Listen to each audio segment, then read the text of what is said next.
Welcome to Forbidden Planet TV. I'm Andrew Sumner, and today I am privileged to be joined by the one and only author of Nailbiter, Birthright, The Flash, Mr. Joshua Williamson. How are you, mate? I'm great. How are you doing?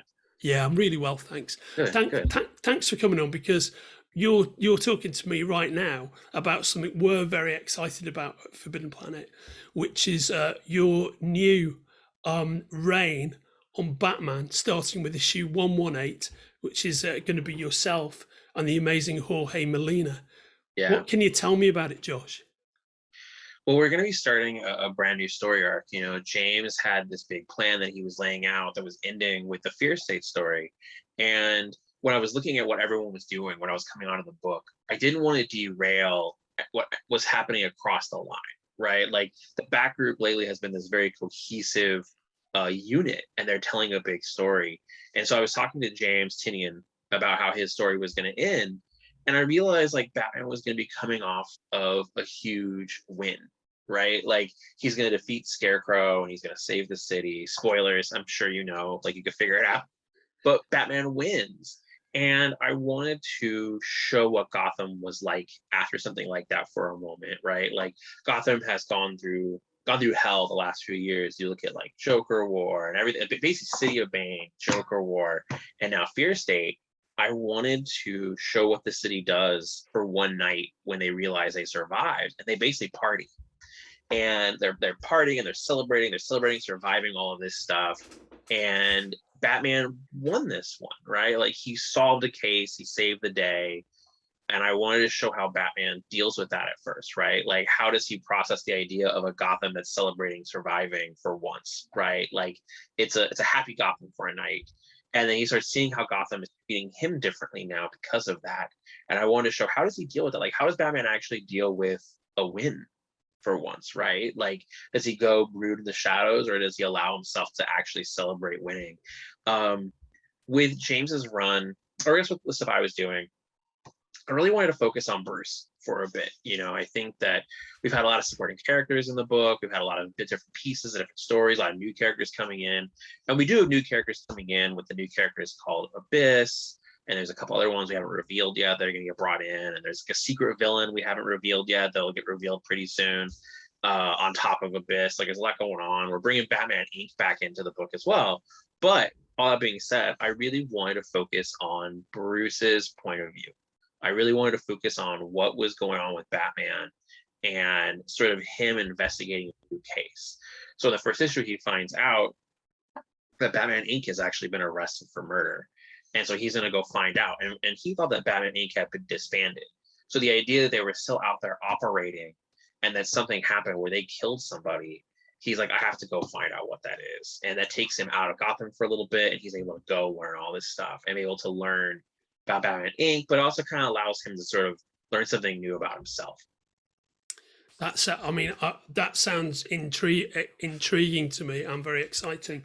As somebody who's read Batman comics for a massively long time, longer than a lot of people have been alive, since 1966, I'm a huge Batman fan, and I'm a huge fan of all those iterations of the character over the years. But something I'm truly always interested in is stories that focus on Bruce and the Bruce Wayne persona. And I think that's always, no matter how many Batman stories get told, I feel that for me as, a deep cut fan, that there's still not enough Bruce Wayne stories out there. So to hear that that's what you're doing, that's music to my ears. Yeah, I mean, it's definitely a Batman punching people in the face story too, and Batman solving a crime. But I do find places for Bruce. Like it's always important for me to show the mask get pulled back and show how he's actually, Bruce is reacting to something, not just Batman, right? And so with these first four issues, the Abyss arc, and then another arc after that, a lot of that is focusing on Bruce and sort of him coming to terms with certain things, and then getting to kind of confront some stuff that's gone on the last couple of years with him. And so you get to actually see a bit more of Bruce and sort of, just kind of see what's going on with him emotionally. I don't want to give away too much. I always worry about spoilers, but there's some really cool stuff coming, and you get to see a lot of, I think it's fun to show Batman out of the costume sometimes. Like there's a scene in issue 2 where Bruce goes to a restaurant and he's talking to another character. I don't want to reveal who their character is, but it's a few pages of him and another villain talking. Well, it's just Bruce. It's not Batman. It's just Bruce. You get to see how Bruce reacts to something versus how Batman reacts, and how there's differences, and then how long can Bruce stay as Bruce before he lets Batman slip? You know, Yeah. like how long can he put on the persona of Bruce before he just like lets the Batman out? You know, and so I get to kind of play with those ideas. But then, yeah, also, Jorge Molina. Like I had years ago when I was doing Batman Superman still, we knew that David Marquez could only do the first arc, and we were hoping to get him back for a later arc, but there was conversations about what he was going to do, and we were still trying to figure some things out. And so we had talked about who we could get after, and we knew we were going to get David Marquez. We were kind of throwing names around, and one of the names I looked at was Jorge Molina, and I was looking at some of the stuff he was doing at Marvel. He had done some Spider-Man stuff and some X-Men, and I really liked his work. And so I Googled Jorge Molina Batman just to see, because every artist, you can always tell, like almost every artist has done commissions or pinups of Batman, and you can kind of see how good a Batman artist they're going to be from that. And so I found these like awesome commissions he had done. And so I took them and I was sending them to Ben Abernathy, who at the time was still working in talent relations. He hadn't got moved over to Batman Competitor yet. This is around the same time he was still developing and working on Deceased. Like he had developed Deceased and he was working on that. And so I kept sending him Jorge Molina's art. And I'm like, look at this. This guy is good. Look at these Batman images he's drawn. Look at these covers. Look at the pinups. And he's like, yeah, he's really good. We should keep him in mind for something later. And so Jorge Molina was exclusive to Marvel at the time. And so when his exclusive ended, Ben finally started talking to him of like, well, do you want to do some covers? Do you want to do something? And he was like, well, I'll work on Batman. And it was like, okay, Ben was like, I think I could figure something out with Batman and you. And then when I came on, I was like, dude, it's time.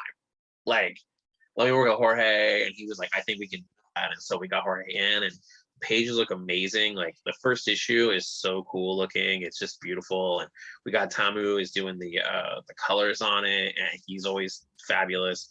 But it's one of the best books I've ever worked on. Like I see the stuff that Jorge's done, that Tamu's done. It's amazing. It is just amazing. It's I don't know. It's a really cool issue. And for me with Jorge, I made sure when I was writing it, I really made sure I gave him fun stuff to draw. Like that was also important to me of like, okay, how can I twist this to make it visually interesting so Jorge's having a time? It was funny, some of the stuff that I made that I wrote, I gave to Jorge, I was like, he'll have a really fun time drawing this. It's a bunch of cool images. And he was like, yeah, they were awesome, but they killed me. Like there was a lot going on, you know? But he was really thankful. He's like, "Oh, they look amazing." But yeah, some of those pages were killing me. And I'm like, "All right, I'll help you in the next issue and give you, still some cool stuff to draw, but won't be as hard, won't be as intense." And it worked out. And like the second issue looks really good too, and really building a bunch of cool stuff with Batman over the next year. And everything I'm working on, from Robin to Deathstroke to the Justice League Incarnate stuff to Infinite Frontier stuff, even Batman, it's all building to a story. So you get to see gradually how all this stuff is connecting and building. And these Batman issues are starting to be a piece of that. You'll get to see kind of, little bits and pieces of story that are clues that are building to other things that are big. And I mean, part of it was I also wanted to bring Batman back into the DCU. It's like, I think Batman a lot of times book and a line that kind of exists outside sometimes. You see this has gone on for a while. It's like you go back and look at what was going on during Infinite Crisis, or what was going on in No Man's Land versus JLA, and you can kind of see like he always kind of comes in and out a little bit of the DCU. And so with this one, I wanted to bring it back in a little. I wanted to reference all the stuff he's doing. There's a line early on where he's talking to Oracle, and she basically is like, "You've been really busy lately," and then I cut. So like everything that's been happening with Batman on the line, like Justice League, Urban Legends, Detective, just like all of it. And he's like, no more than usual. It's I just kind of wanted to show this moment of like, yeah, Batman has been doing all this stuff. It's all connected. And then take him on a new case and new adventure. And it's been really fun. Like I'm really having a really good time writing Batman, and it's just Batman being Batman, him beating people up, solving cases, trying to figure things out. And then, we get to have him go up against this new villain who's called Abyss. Batman always uses the darkness as a weapon, right? And I wanted to show a character that has also figured out how to use the darkness as a weapon. And then it's like, can he use it against Batman? This thing that Batman is normally able to use, having Abyss turn it against him is fun to do. And so that's what I was trying to aim for with this new Abyss character. But yeah, there's a lot going on in it. I don't know, it's I said there's a lot going on, but at the same time, it's very simple. It's like it's Batman punching people in the face, beating people up, catching criminals, and solving cases, and then also being involved in the DCU. All that good stuff. And it's wonderful hearing you talk about it, mate, because our mutual friend Rob Pontefract, who is Forbidden Yeah, Planet's head comics buyer, when we realised we could get hold of you for this conversation, we'd yeah. been looking at the pages from 118. And Oh we thought, yeah. man, it's just so beautiful. So Oh I'm yeah. really pleased we're getting the chance to talk about this and to talk about your approach, which both Rob and I and everybody we know at the store who's into Batman just massively excited about. Can't Right wait on. to read the whole series. Yeah, it's gonna be fun. This first issue is amazing. It's actually all 30 pages too. It's not just like 22 and then 8 or a backup. It's all 30 Yeah, pages. brilliant. The next couple issues we have backups. We have a maps backup from Gotham Academy done by Carl Kerschel for the next couple issues, and then after that we get involved into a bigger storyline after these four, and I'm doing the backups in those, but I can't tell you what they are yet. It's too early. But we have like really cool like these first four issues, and then something comes up after that's pretty big in the DCU and in the Batman verse that I think people will be shocked by, but also very excited by. It'll be a really interesting Batman story. It's very action packed. I was looking at some of the covers yesterday, and I was like, man, this is gonna be cool. So we'll get past. I think by the time 118 comes out, we'll start announcing. Yeah, actually around the same time, we'll start announcing some of these bigger things that are coming. Brilliant, mate. I'm looking forward to that moment. Right So on. so Josh, thanks very much for sparing the Yeah, time to thank talk you. about 118, which everybody watching this conversation can buy from the links attached to this video. And yeah, we really can't wait to see it, and we really can't wait to have you back on again and talk about some of your other stuff that's coming up in the near future, mate. Right on. Thank you so much. If you're enjoying watching Forbidden Planet TV and you're enjoying watching us talk to the world's most interesting and accomplished filmmakers, authors, artists, musicians, creators, subscribe right here. See you soon.